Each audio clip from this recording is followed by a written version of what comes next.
Well, Stoke City are definitely off Plymouth Argyle's Christmas card list this year.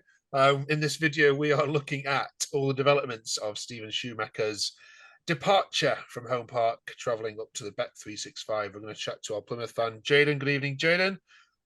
Good evening, Mark. And our Stoke fan, Liam. Good evening, Liam. Hi, Mark, you right? And we're going to get the Terrace Talk view on what has been a quite surprising turn of events the last 5 days. Let's start with Plymouth, first of all, Jaden. Did you see this coming? I don't think anyone did. He obviously had something to do with the Sunderland job, and something wasn't right there, and he obviously didn't want the job, and he came out and said that he wasn't looking to go anywhere. And then a few days later, he's rumoured to want the Stoke job, and then it's confirmed, and we're all shocked by the announcement. Yeah, it's a shock that when Ryan Lowe left for Preston exactly nearly 2 years ago, the same thing happened. He didn't leave, did he? He could have gone and been the assistant at Deepdale and stayed loyal and got you up and played some beautiful football and has done all right this year. And did you think that perhaps he might have gone to the only way he would have gone was to a club perhaps either the bottom of the Premier League or near the top of the Championship? Is that what's surprising, that it's for a team kind of round about where you are?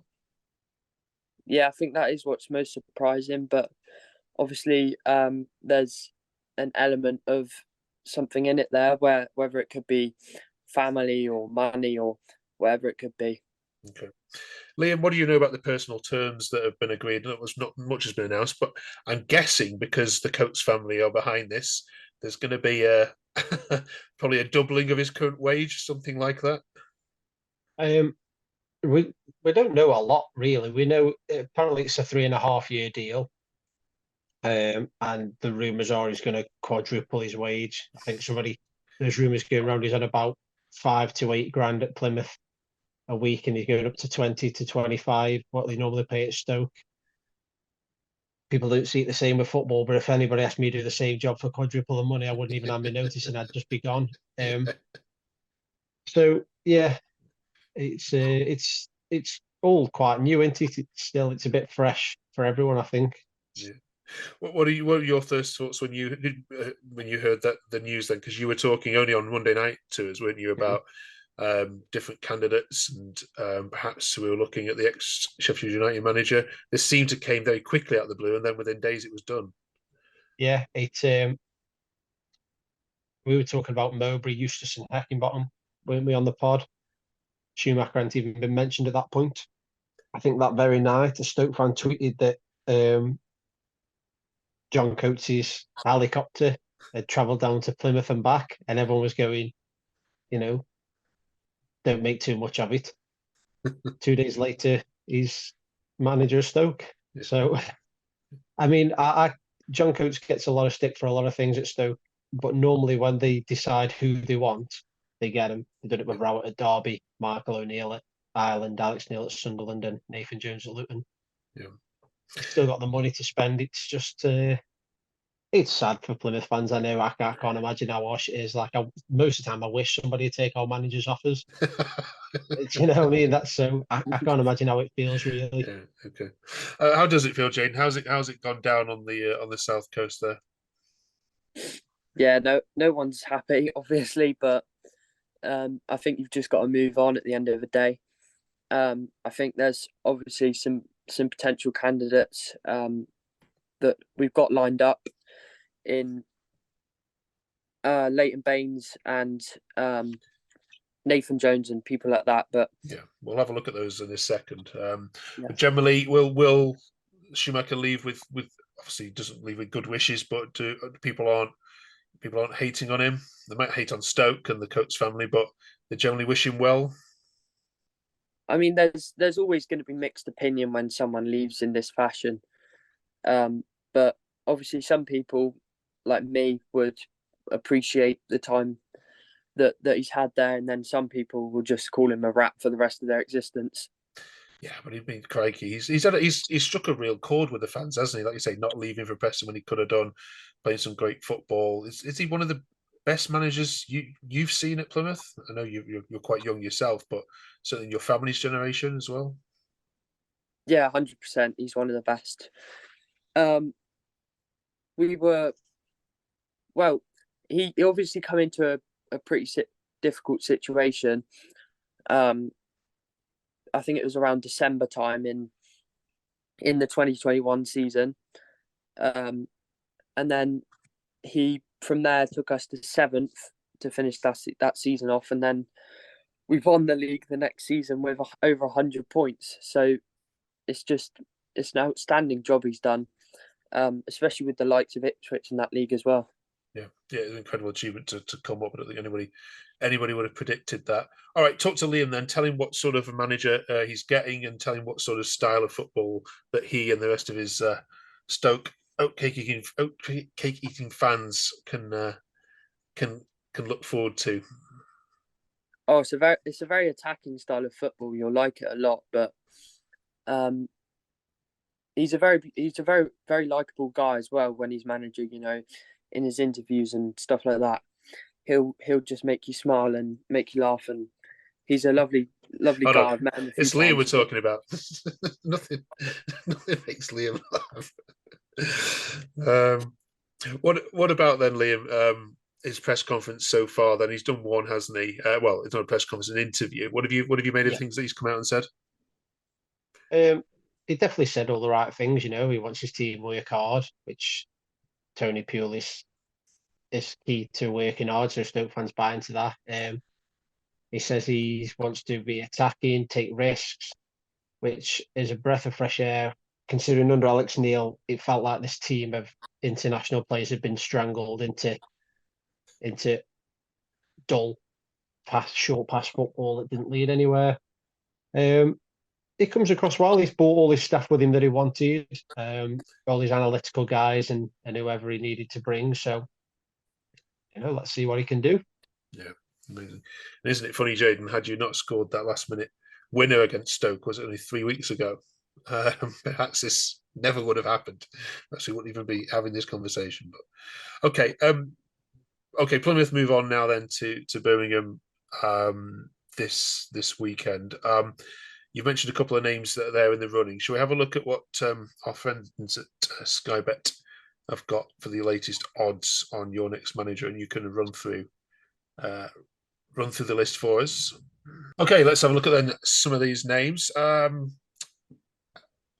Weirdly, and I say weirdly only because obviously I know him very well. Leighton Baines is odds-on favourite to take the job. Jaden, any knowledge of where this has come from and the likelihood of perhaps him even being at home park for the Birmingham game this weekend? I've heard he's not going to be. We're not going to have a manager before the Birmingham game, but I think we just like hiring Scousers, to be honest. Yeah, I was going to say, you just got a cosy little link with Everton there, haven't you? Yeah, he's under 18s manager at Everton, was appointed last year, did quite well, got them fourth in the under 18s division, if that counts. If that counts for anything, but obviously he's got a huge pedigree with a range of different managers. I remember Ancelotti, when he was at Everton, rated Baines as obviously his captain and his role within the locker room. He is a leader. Whether or not is somebody for the Championship when you actually need to secure your place in the league, that's one certainly questioned. What about the other names on that list then? Paul Cook, obviously in the National League, doing really well. Is that something that somebody would interest you, do you think? I don't know. It's a tricky one. I don't really like taking managers off other clubs, to be honest. But especially what's just happened to us, I'd feel a bit bad about that one. Yeah, Eustace and Warnock, I think, would be quite good. Warnock, especially towards if we just had him for the rest of the season. I think he's someone who knows the club inside out. He attends a lot of our games, and he'd keep us up, I think, because he keeps everyone up. So. Yeah. Nathan Jones's name comes up for everything. How would that go down, do you think, on the South Coast? Is that a name that you would welcome? It's difficult to tell, really. I think he did quite well at Luton, so I think I think he'd be all right, but he's obviously I'm not sure, not too sure. And of course, Alex Neil's not up to much at the moment, is he, Liam? No, he wasn't. He hadn't been up to much for the past 18 months. To be fair. All right. Any other rumours you've heard, Jayden? Any names on there that you've heard more recently that Sky Bet haven't got the wind of yet? Is it Cotterill or? Oh yeah. Yeah, someone said he's been spotted in Plymouth, but I'm not too sure if that's true or not. Okay, so obviously, there's loads of people who say things like that. I love that. Yeah, so it's transfer day, isn't it? Yeah, a lot of people talking about him. Yeah, a lot of people talking about him. Right. Okay. All right. And then Liam, just finally, there has been lots of commentary made on this switch, and some of it has been quite derogatory towards Stoke. Why would he leave for Stoke? I think Ian Holloway's chimed in today. What do you make of all that? I mean, I can see where everyone's coming from, to be honest, in a way of we've underperformed massively. We've had 4 on paper decent managers that have been here since they've come down and failed. I'm hoping it's different this time in regards to we've changed about a little bit. We've got a head of recruitment now. You know, we've kept the technical director in, and Schumacher's coming as a head coach, not a manager, solely to focus on the team.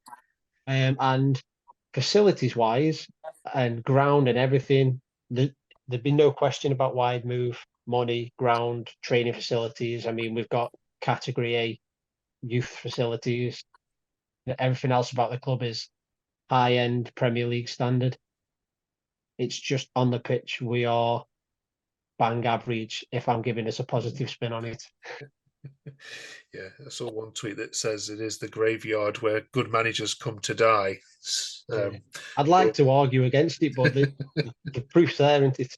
It is. Right. Okay. Jayden, do you want to wish Liam well then for the game against Millwall this weekend or not? Not really. Okay. Good to know. Well, at least Preston fans are happy about this now, because at least you're going to stop hating Preston now. Now your Plymouth's bile is going to be more towards the Potteries area. We're not. We're not. We're going to hate them both. Okay. I think a certain chant might be changed though. Okay. Oh yes. Yeah. Okay. The wheel one. Right, thank you both for joining us. Merry Christmas to you both. And sorry, Jayden, must be deja vu. Every other Christmas this happens to you and Plymouth fans. So we do feel for you, do feel your pain. And Liam, good luck with your new manager. Cheers. All right, he'll need it. He certainly will, won't he? Hope he's got a warm winter jacket around him. I've stood in them winds around that stadium. Crikey. Oh, wow. Right, see you both. Thanks for joining us. See you later. Cheers. Cheers, Mark.